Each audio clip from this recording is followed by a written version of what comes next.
Hey everyone, welcome to TechBrick YouTube channel. This is Mallikarjun. So far, we have covered a lot of Golang topics. So we have a plan to cover many more topics and also few of the projects with respect to Golang. So if any of you not yet subscribed, I would recommend you to subscribe so that you will not miss any updates. So for today's topic, we are going to discuss about functions in Golang. So let's get started. Before we deep dive into functions, let's understand what is function. A function is nothing but a block of code which enables the user to reuse the same code as and when required. So now let's see the function with some example. So let's have one simple print statement. Let's say like welcome to Golang series. Golang series. Cool. Now we will have a one function which simply says like a say hi, and we need to define this function. So let's define it. So let's say like something like a hello, welcome to TechBrick. Welcome to TechBrick YouTube channel. Mm, this is yeah. Yep, cool. So this is also one of the function, and this is the piece of code, and this piece of code we can use piece of code or a block of code, which we can use it whenever we require. So kind of a reusability will be provided by making use of functions. So let's try to run this. So let's see like what exactly it's gonna give. Go run main.go. So yeah, it's giving hello, welcome to TechBrick YouTube channel. And yeah, this is also its printing. Cool. So this is a very basic and a simple example with respect to function. So now let's try to understand by passing few parameters as well. So let's say like var a comma b, which is of type integer, and we will have a one like a function. What it does, it is going to or like calculate the summation of these two numbers. So like sum of number, and what we will do, we will pass a comma b. So let's try to define this function. So now we have a comma b, right? So what we will do here, fmt dot println of sum is a plus b. Cool. So here we are passing two parameters, and then what we are doing, like we are simply printing a sum. So here, while passing a parameter, since both are of integer type, we no need to specify specifically. What we can do is we can simply specify a comma b and just like a single time integer. So this is also works. This will also work fine. So now let's try to print it. So let's see what exactly it's gonna give. So yeah, it is printing sum is 0. The reason is because no, we have declared and it is taking default type. So instead of this one, let's have like a comma b is equal to some like a 3 comma 4. Okay, so we have initialized here. So let's see if it works fine or not. So yeah, 4 plus 3 7. So this is fine. So now think like here we are we are here printing in the sum of number itself. So what if I want to return? Then what we can do here itself, let's write like something like this, and instead of doing in this way, what we can do, return a plus b, and here we will get the result is equal to something like this. We can take it fmt dot println of the sum is what we can do, we can simply write a result. This should also work. This is like having two parameters and one return type.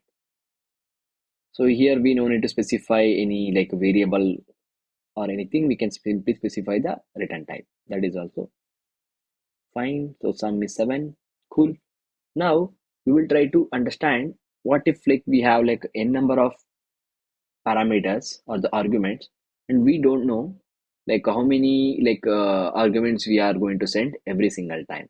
So in that case, what we can do, something like sum of n numbers, we can say sum of n numbers. What we can do here, we will simply pass 2 3 4 5. Okay, so what I will do here, I will simply take like this, and instead of doing all of this in this way, right, what we can do, we can simply take it as an argument triple dot int. This we call it as a variadic function, variadic functions. So here we will take like n number of inputs. So here I am passing 4I, right? So I can call the same function by passing just two items, and it is not going to throw any error. So whenever we are using variadic function, so it is automatically take these input in the form of slice. So here what we need to do, here we can take one local variable, something like this, sum is equal to 0, and we can loop over this, whatever the slice we have, that is arc, sum key comma value, nothing but index comma value, using a range, sorry, my bad, using range, we can simply loop over sum plus is equal to value. Cool. Then what we can do here itself, we can print the sum. The sum is sum. So now it should work as expected.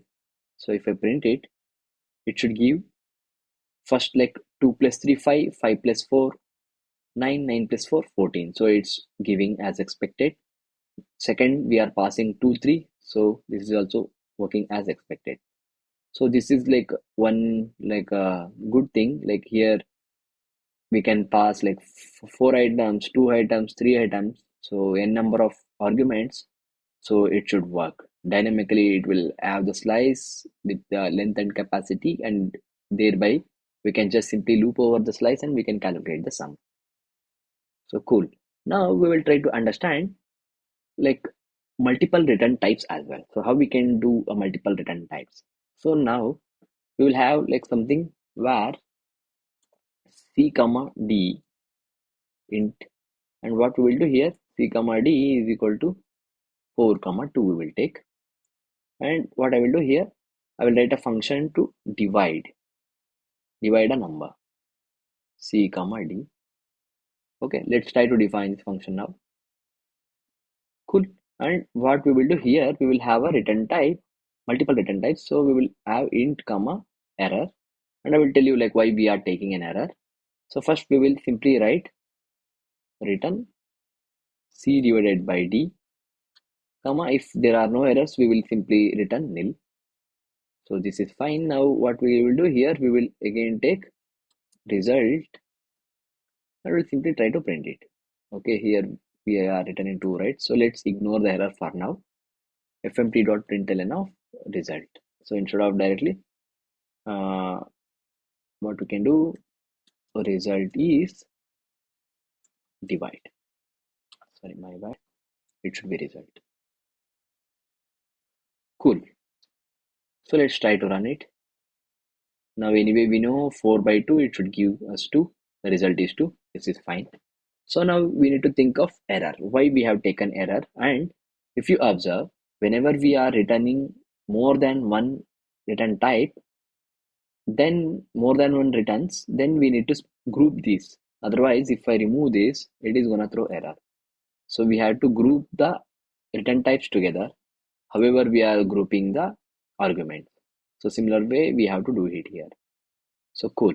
Now we will think like, what if I give a denominator as 0? Then anything by 0 is infinity, but when it comes to coding, so it is gonna throw error. So let's try to see what is the error it is gonna throw. So if you see runtime error, integer divide by 0, this is one of the like a commonly seen error whenever we are trying to divide by 0. Cool. So now how can we fix this? So that is the reason I have taken error. So we need to verify if d is equal to 0, denominator is equal to 0, then what we will do here, we will return 0 comma error. Error in the sense we will have our own custom error using errors package, errors.newhof, divide by 0 error. Cool. So this is the error which we are gonna showcase. Cool. Now if I run the same program, it is not gonna panic, but what we will do here also, we will take the error, and to handle the error we use err not equal to nil. So nothing but whenever we don't have any errors during that time, the error will have its default value, that is nil. So if error is not nil, nothing but we have some errors in that error object.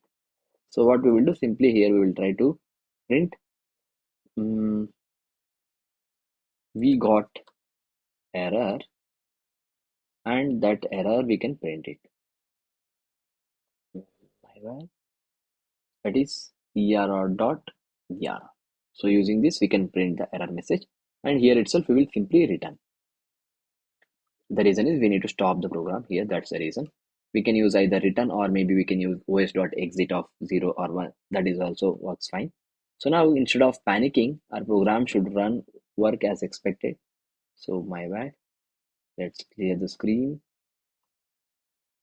My bad. Cool. Go run main.go. So cool.